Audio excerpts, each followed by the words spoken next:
গত 2 দিন আগে কক্সবাজারের স্থানীয় মাল্টিমিডিয়া হাউস আমি সাইফুদ্দিন খালেদ সুমন এবং আমার বন্ধু শাহাদত হোসেন মুন্না বিরুদ্ধে একটি ভিডিও সংবাদ পরিচালিত হয়েছে। আমরা দুজন কথিত এক পর্যটককে মারধর করে চাঁদা চেয়েছি।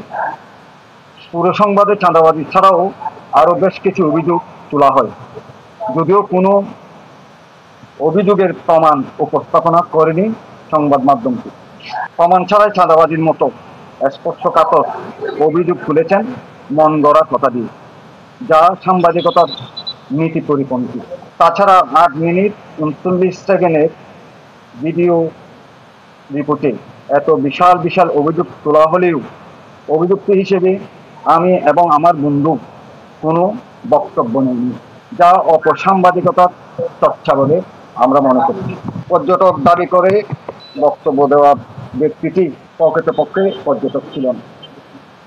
তিনি একজন মূলত জনকর্মী সাপ্লায়ার। চটকপাড়া মোহাম্মদ নোমান উর্ফে স্বাধীনের হয়ে নারী সাপ্লায়ার হিসেবে কাজ করেন তিনি। পরে বাধ্য হয়ে আমরা কুমিল্লার ওই নারী সাপ্লায়ারকে বাধা দিলে ক্ষিপ্ত হয়ে মারধর ও চাঁদাবাজির নাটক সাজাই আমাদের বিরুদ্ধে। এই ঘটনার তিলকে তাল বানিয়ে উপস্থাপনা করা হয়েছে এই সংবাদ মাধ্যমে।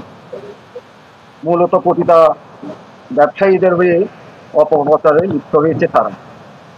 আমরা এই ঘটনার তীব্র নিন্দা ও প্রতিবাদ জানাই। আজকের এই সংবাদ মাধ্যমের মধ্য দিয়ে আমি আরেকটি কথা জানাতে চাই।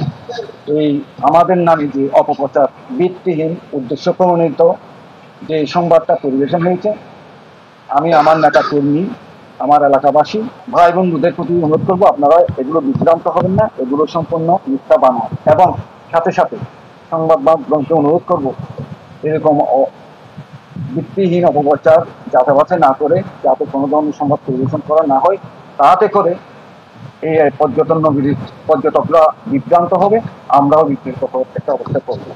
আমরা চাচ্ছি সর্বশেষ যে এই পর্যটন নগরীর যে আইন শৃঙ্খলার রক্ষার্থে যারা এই ব্যবসাগুলো চালিয়ে যাচ্ছে, এখানে যে অপকর্মগুলো চলতেছে, আমি আপনাদের মাধ্যমে আইন শৃঙ্খলা বাহিনীর সকল ইনস্টিটিউটকে আমি অনুরোধ করব, যারা প্রকৃত অপরাধী তাদেরকে আইনের আওতায় এনে তাদেরকে শাস্তি দেওয়া হবে।